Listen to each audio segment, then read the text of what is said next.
Olá, boa noite. Eu me chamo Amanda Gabriele, né? Estou aqui juntamente com as minhas colegas para a gente, nessa roda de conversa, para debater sobre o tema discurso como prática social, como momentos de práticas sociais, né?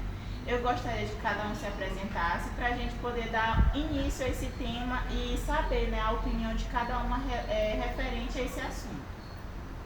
Então, boa noite, eu sou Jaqueline. Meu nome é Leomara. Meu nome é Milena. Boa noite, meu nome é Jucinéia. Boa noite, sou Marcela Martins. Boa noite, meu nome é Geiciele. Gostaria de agradecer, né, por vocês estarem aqui presentes. E, mediante ao que o texto apresenta para a gente, eu vou fazer uma pergunta para vocês. Fiquem à vontade para responder. Com base no conceito de vocês, o que é discurso para vocês? Então, creio que, trazendo aqui vou trazer logo aqui do cotidiano, né? Tipo, aqui, o local aqui onde a gente está, esse tipo de conversa que a gente está tendo hoje, é um tipo de discurso, assim também como uma conversa entre nossos familiares, entre amigos, creio que é um tipo de discurso. Nesse sentido, podemos dizer que o discurso ele é um grande guarda-chuva no qual se abrigam várias diferentes abordagens, diferentes perspectivas, como, por exemplo, a desconstrução de ideologias, relação de poder, contexto e prática, as representações e as mudanças sociais. Dentro do tema, a gente pode abordar as práticas sociais, né? E nessas práticas sociais, partindo para o discurso, elas são encontradas nas organizações, nas empresas, na educação e nas crianças. Aqui a gente tem o privilégio, né, de estar na presença de algumas professoras. E eu gostaria que elas pudessem passar para a gente um pouco desse como funciona o discurso dentro da sala de aula e com as crianças.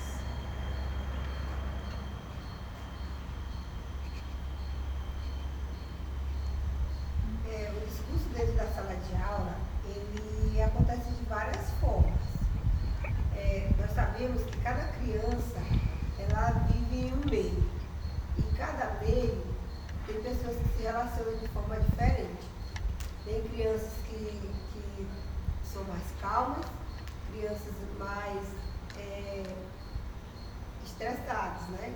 Então, cada criança, ela conversa de acordo com o meio social que ela vive. Se ela convive com pessoas que falam gírias, certamente ela reproduzirá essa gíria dentro da sala de aula.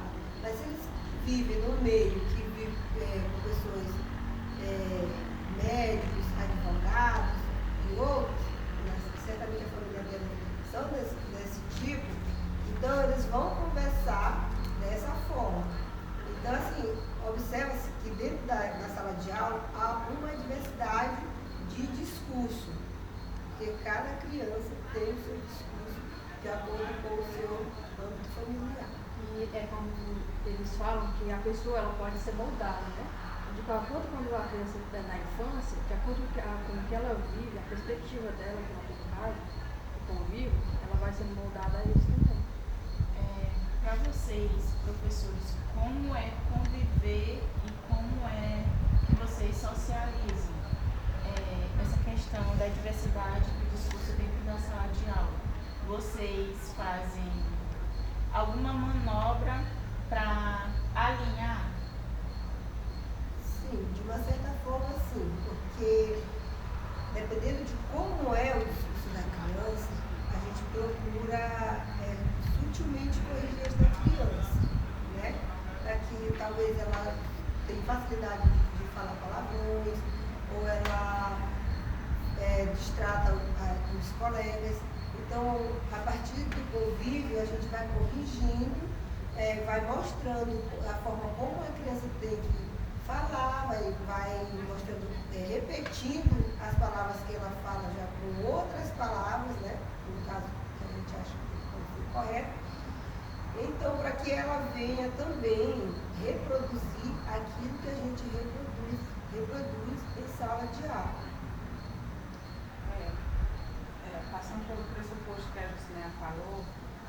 traz assim, um problema maior que é o discurso com os adolescentes, que a gente precisa diferenciar do discurso com a criança. Porque a criança, como a Neomara falou, a gente consegue ali aos poucos moldando.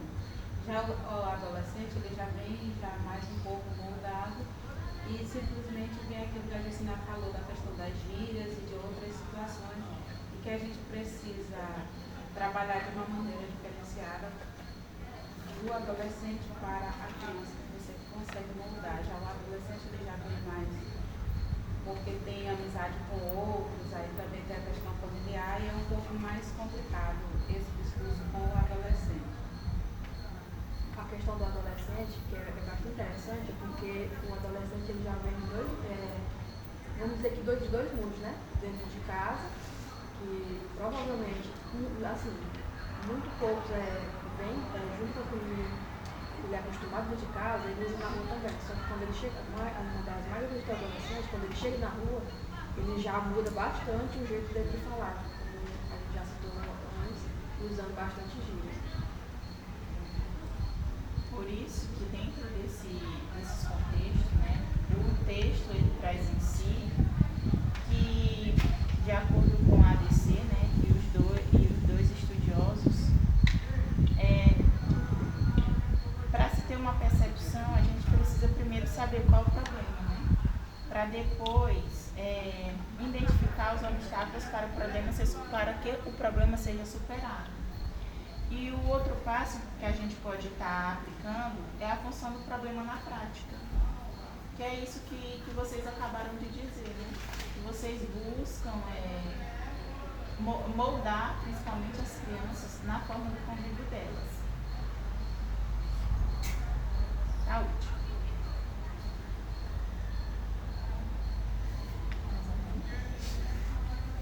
A partir do momento que você está na vida de professoras, na profissão de professora, você já da professora desde o tempo quando você estava na escola, vocês notaram alguma diferença no discurso de vocês? Sim, sempre tem essa notória, né? Que a gente muda às vezes a questão de falar. Porque quando a gente está entre os amigos é de uma forma, e quando a gente está em sala de aula, isso é totalmente diferente, porque ali a gente está com um exemplo a ser seguido. Então é melhor que a gente trabalhe, né, a questão do discurso de uma forma diferente, para que esse exemplo seja melhorado. Porque quando ele se vê já com um discurso diferente do que a gente encontra nas escolas, aí a gente vai corrigindo aos poucos, né, principalmente palavras que se veem erradas, né, e a gente vai corrigindo aos poucos, buscando que esse exemplo seja seguido. Então, na roda de conversa com amigos, cotidianamente, a gente costuma, às vezes, utilizar até as normas informais, né, que são regras e tudo. Mas, quando a gente vai para a sala de aula, a gente já procura utilizar mais as regras gramaticais, para que nós possamos inserir a criança ou o adolescente naquele contexto a ser seguido. E aí o que a gente observa, né, que o discurso ele vai variar também de acordo com o contexto social que cada uma pessoa está inserida. E aí quando a gente traz a questão voltada das pessoas idosas, né, para as pessoas mais velhas, digamos assim, eles têm uma visão diferente, e aí o momento de diálogo entre eles, né, aparece um discurso totalmente moldado, totalmente diferente, né, do discurso que a gente está vendo mais, né, trabalhando mais. E o que a gente observa é porque quando se trata dessas pessoas, é mais difícil para a gente conseguir ali quebrar, né, certos ingredientes que eles trazem consigo. Fica mais complicado, porque a gente não vai se impor e falar, não, está errado, não deve ser dessa maneira, porque a gente não pode fazer isso, né? E cabe a nós também a gente se apropriar desses discursos dessas pessoas buscando, eles venham, como é que eu posso dizer? Venham se expressar de uma forma diferente, mas que não deixando também as suas origens e aquilo que eles já carregam em si. É por isso que o discurso ele busca manifestar na construção da nossa identidade. Onde a gente pode estar na parte do pertencimento ou na parte da exclusão. E é isso que o nosso meio social ele acaba fazendo. Os mais poderosos, os médios e os baixos. Participa também da produção da ideologia, né, da desigualdade, da discriminação. Se eu tenho uma alfabetização e você não tem, você vai ser discriminado dentro da sociedade por conta disso. Vai haver uma relação de poder e dentro disso entra nas práticas discursivas, né, que é o que vocês acabaram falando, que é a parte das escritas, né, de explorar os comportamentos sociais em torno do discurso. E é basicamente isso. E para quando falamos toda uma análise,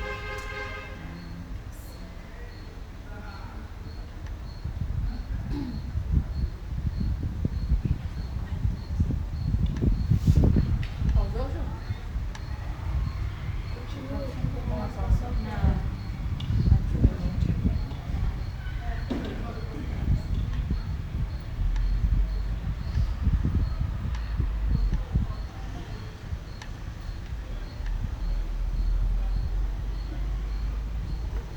tá.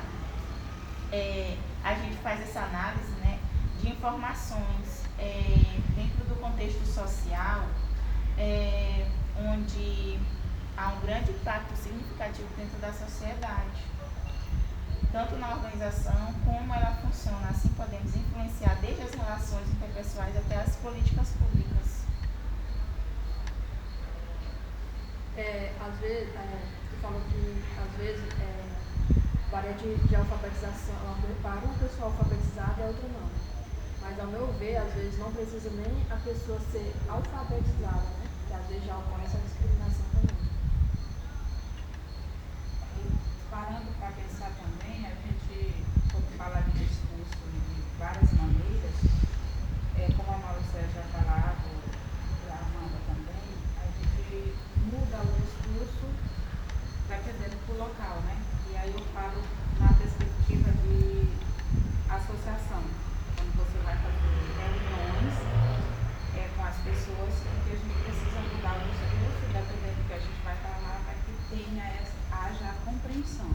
Aí esse discurso ele tem que ser diferente daquele que tu faz em sala de aula, porque os teus alunos eles já estão acostumados com o jeito que você fala e eles já sabem que às vezes até quando a gente fala, né, algumas coisas eles até corrigem. Já as pessoas já pedem assim, ó, fala para que eu entenda. Então aí você vai precisar mudar, porque são vários tipos de pessoas que estão ali, que umas compreendem de um jeito e outras totalmente diferente, né? E aí a gente precisa mudar o discurso de uma maneira que todos compreendam. Aí vem a questão do ser social, né? Aí tu vai ter que trabalhar empatia ali no teu discurso para te conseguir incluir a todos e que todos compreendam o que você veio ali para passar. É o famoso traduz, né? Até em locais também, como hospitais, quando você vai fazer a consulta, os médicos usam muito termos técnicos, advogados, juízes também, até para a gente se pronunciar perante o juiz, a gente tem que usar palavras que normalmente a gente não conhece. E aí já muda também, já varia também. Embora tu tenha um discurso já, vamos dizer, formal, mas quando a gente muda para uma pessoa, como um juiz, já muda totalmente o nosso tipo de linguagem. E aí a gente vê também a questão da influência do discurso que está sendo agora para o meio familiar, e aí trazer para o meio familiar é de suma importância, porque a questão daquilo que é reproduzível, né, que é reproduzível no âmbito familiar. Como, por exemplo,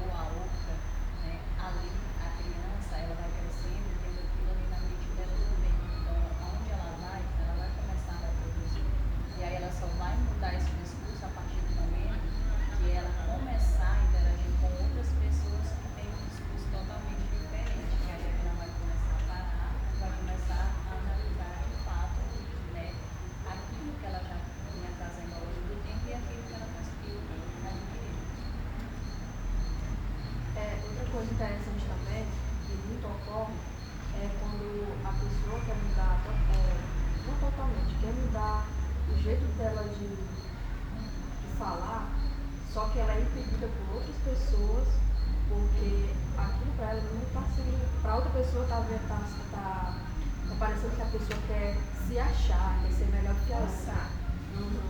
Quando a gente quer falar mais certo, digamos assim, mudar um pouco o nosso discurso, tem muitas pessoas que já põem a gente para baixo, já deixam a gente com vergonha de tentar falar um pouco mais certo. Aí quando a gente faz essa análise crítica do discurso, a gente percebe, nós percebemos que se a gente não fizer essa análise crítica, está acontecendo muito de acreditar em tudo que ouve e em tudo que vê. E aí quando a gente passa para essa perspectiva de mudança, de analisar todos esses discursos, a gente percebe que na maioria das vezes acreditou em algo totalmente que não deveria, né? E aí a gente traz para a política, né? Que é uma outra maneira diferenciada também do discurso, né? A gente traz para essa perspectiva da política, porque aí tu só ouve, não faz essa análise e às vezes a maioria das pessoas acreditam, porque a gente traz a história da vacina, né, contra a Covid. E quem não fez análise do discurso do ex-presidente, ali você viu que não teria como você transformar em jacaré, mas tem muita gente que disse que não tomaria, né, não ia fazer o uso da dose da vacina por conta dessa transformação em um animal diferente do ser humano. E aí, se a gente não fizer essa análise, a gente se torna refém desse discurso. Eu acredito que, dentre puxando o ponto de vista, as pessoas elas não fazem essa análise. Muitas porque não têm conhecimento e muitas porque não querem de fato. Fecham a mente para certas coisas. Então a sociedade em si, ela meio que traz um efeito assim permanente em algumas pessoas, né? Determinando situações complexas. Isso aí mesmo. E aí a gente vê muito como o discurso ele consegue persuadir pessoas, né? Trazendo uma vivência. A gente fez uma comunidade assim, a gente, no grupo da igreja, né? A gente falou fazendo uma visita, onde em cada casa a gente deixava uma mensagem. E uma pessoa chegou a falar que ela nunca tinha lido a Bíblia. Ela sabia ler, ela tinha uma Bíblia em casa, mas ela nunca tinha parado para ler. Então ela só acreditava no que ela chegava na igreja e o padre dizia para ela que é você fazer aquilo, ela disse que assim ela fazia. E o que ele dizia que estava escrito, ela acreditava no que ele disse que estava escrito. Mas acontece muito dia. Também eu tive uma vivência fundamental, ela tinha um discurso discriminatório com pessoas sem voz. E na cabeça dela era a primeira, então um discurso discriminatório dela. Ela não sabia da nossa vivência. Isso me atrapalhou muito na escola, no ensino fundamental. Bem pesado, né? Trazendo um pouco mais para a vivência também, ocorreu um fato comigo na minha infância, que eu acho, assim, na minha opinião, eu acredito que até hoje ela interfere assim, diretamente no jeito que eu me comporto, até em apresentações ou no próprio jeito mesmo. Violência física com uma professora, no primeiro ano. Porque eu sempre, assim, até hoje, meu raciocínio ele é um pouco mais lento, né? E isso para ela era um grande problema. Então, tal que ela me agredia com um apagador, tapa, puxão de cabelo, e outras coisas. E isso eu acho que ele me afetou até hoje, a apresentação de trabalho. Eu sou mais fechada. Eu sou muito mais fechada. Tipo assim, sabe aquele momento que tu estuda, tá tudo na tua cabeça, tu vai, vou tirar nota bacana, vai ser uma raiva. Quando chega lá, meio que tranca também. Até momentos também de fala também, eu acho que nos prejudicou bastante. Até porque muitos não são preparados para esse tipo de ambiente. Quando a gente chega numa faculdade, a gente acaba se oprimindo, né? Por questão de julgamento. Se a gente está fazendo certo ou se a gente está fazendo errado. Mas a gente vai vivendo, vai aprendendo, vai nos moldando e a gente vai se tornando pessoas melhores. Meus sentimentos, minha colega, pela situação passada, né? Mas que isso eu acho que tu tem que também levar como incentivo para a tua vida, apesar de ter sofrido, né? Mas a gente acaba levando como incentivo, porque tu não vai fazer isso com outra pessoa. É basicamente isso. E Milena, ela vai passar para as outras pessoas o que é a cultura dela, o que é um ser quilombola, o que é viver quilombola. Eu não tenho propriedades para me falar da questão, mas eu quero aprender sobre essa questão, porque eu acho muito bonito. A questão também, eu acho que durante esse convívio de alguns anos, eu acho que a Milena e dentre outras pessoas também, de outras comunidades também, assim, não passaram assim tanto pra gente, mas eu acho que eles já passaram bastante assim do que a gente poderia ter aprendido. Só que a gente quer aprender muito mais, né? Tipo, como a Milena na comunidade dela, como as meninas na comunidade dela, como você no povoado de você. E assim vai se passando. Que durante algumas conversas da gente, a gente nota algumas diferenças. Igual falas, até também costumes também, cultura, comidas também. É bastante interessante. Falando do que a Milena disse, a gente traz também essa questão de, às vezes, que a Maurícia falou também, do ser de família. Porque nós que somos de comunidade quilombola, a família em si tem preconceito. A gente vê no discurso deles assim, porque ele fala assim o quê? Tipo, a Amanda casar com alguém de uma preta, um preto. Ela diz assim, eita, mas você procurou outro diferente para limpar. Ele fala assim mesmo. E aí tu vê um discurso que não deveria acontecer de dentro da família, que tinha que limpar. Agora limpar o quê?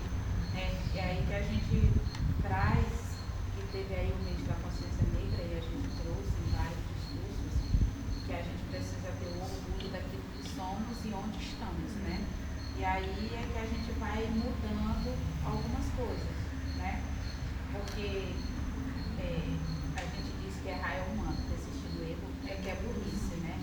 E por esse motivo a gente muda algumas situações, alguns discursos para tentar mostrar para as crianças de agora, que serão os adultos do amanhã, essa diferença. Porque aí quando tu consegue moldar as crianças, tu vai ver que lá na frente será diferente.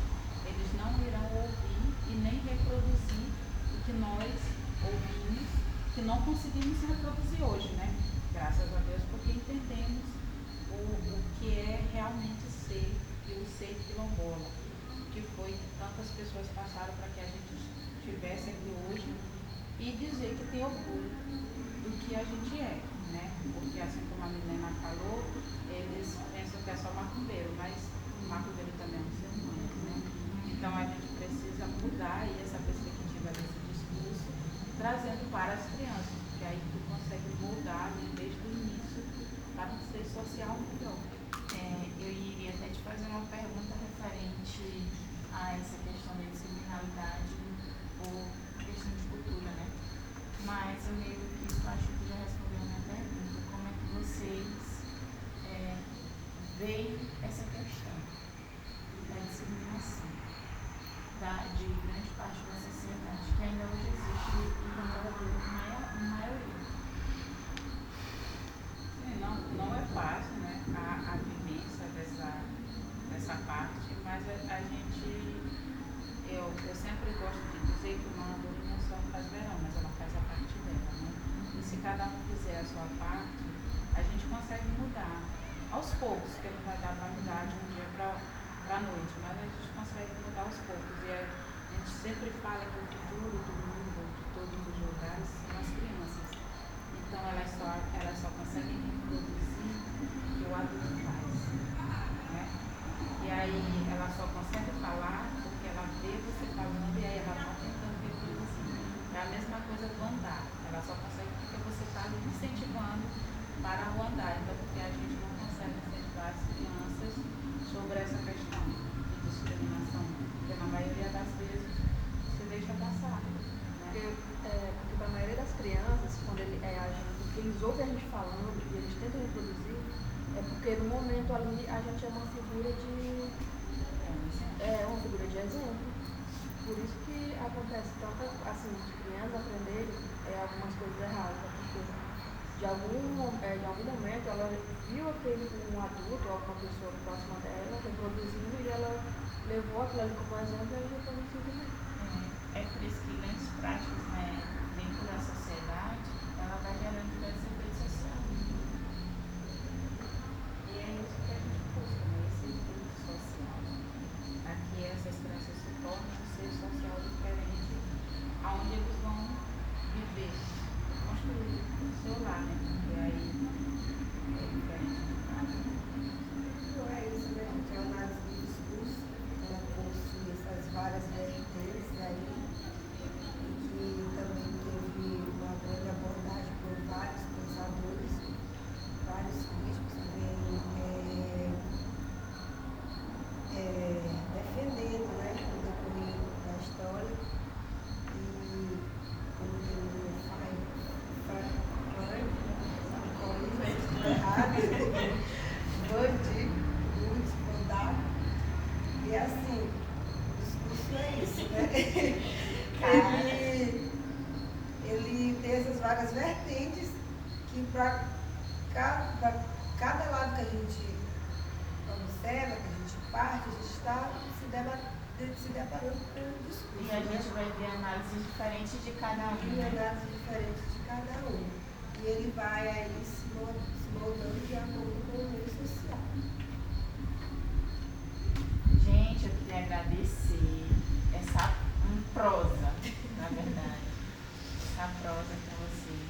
Eu aprendi muito, né? Com as meninas. Vocês têm mais algo a acrescentar? Porque a gente lá no fundo sempre tem uma coisinha para falar, mas fica com vergonha. Mas aqui a gente está no ar livre, fiquem à vontade.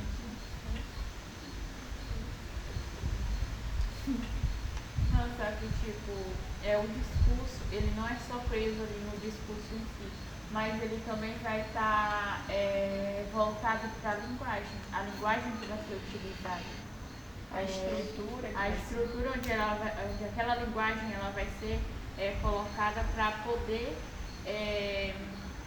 ser criado aquele discurso e também com o tipo de ambiente e pessoa onde ele vai ser falado. E eu creio que é isso.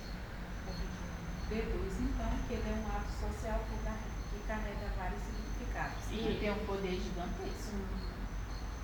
Isso o texto deixa bem claro, né? Que o discurso ele tem um poder. Então é isso, gente. Obrigada, meninas. Uma boa noite para vocês. Grata pela participação. Se puderem voltar, volte mais. Será que agradecer. sempre bem-vindo. O conhecimento nunca é demais, na verdade, né? Então é isso. Obrigada. Assim a gente encerra o nosso podcast. Tem uma boa Agradecer a nossa cinegrafista, né? Juliana. Obrigada.